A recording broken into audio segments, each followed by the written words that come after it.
Imagine a chessboard where one player is setting traps on one side while quietly moving pieces to take over another. That's what some believe is happening right now, and it could change the game of global politics forever. This week, President Trump announced that his trip to China, a high-stakes meeting planned to address tensions in the Middle East, is being delayed by a month or so. But here's where things get fascinating. Some experts and observers are asking a hard question. Is this delay actually part of a larger strategy, one that benefits China more than it helps resolve the crisis in the Gulf? Let's break this down. First, the timing is suspicious. Trump's trip to China was supposed to be a diplomatic effort to stabilize the Middle East, especially after Iran-backed attacks on shipping lanes became more frequent. But then, almost overnight, the White House said it needed more time. Why? Because, as Trump put it, things are getting complicated in Iran.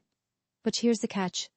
This delay comes at a moment when tensions between the US and China over Taiwan have been simmering, and China has been making bold moves in that direction. The Strait of Hormuz is a choke point for global oil supplies, and Iran has been using it as leverage, flocking ships, threatening attacks, and forcing the US to scramble for allies like Canada and NATO members to defend the region. Meanwhile, China has quietly increased its economic ties with Iran, giving Tehran financial breathing room while keeping a low profile in the military conflict. But here's where the conspiracy theory takes a darker turn.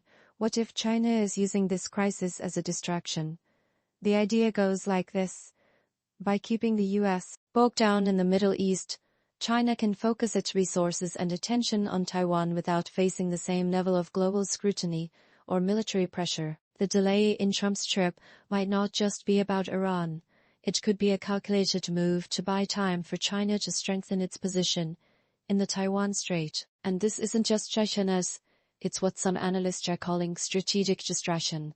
China has a history of using regional conflicts to advance its long-term goals. Think back to 2016, when China increased military exercises near Taiwan just as the US was dealing with the fallout from the South China Sea disputes. Fast forward to today. While the world's attention is on the Strait of Hormuz, China has been ramping up its military presence in the Taiwan Strait, conducting more drills and sending more warships into the area. So why does this matter? Because if China succeeds in capturing our attention with one crisis while it moves quietly to take over another, we could be walking straight into a trap. The US, NATO, allies, and even Canada are being pulled into defending the Middle East, all while China consolidates its power in Taiwan. And if that happens, we might not realize what's happening until it's too late. This week, Secretary of State Marco Rubio ordered US diplomats to push foreign governments to act against Iran. But the question remains, are we focusing on the wrong enemy? Or is this all part of a bigger game? If you've ever wondered how China operates behind the scenes, drop a comment below and tell us, do you believe China is using the Middle East crisis as a distraction to take over Taiwan? Or is this just another complex geopolitical move with no hidden agenda? Subscribe for more deep dives into the hidden strategies shaping our world, and hit that bell so you never miss an update. The game is changing, and we need to be smarter than the players on the board.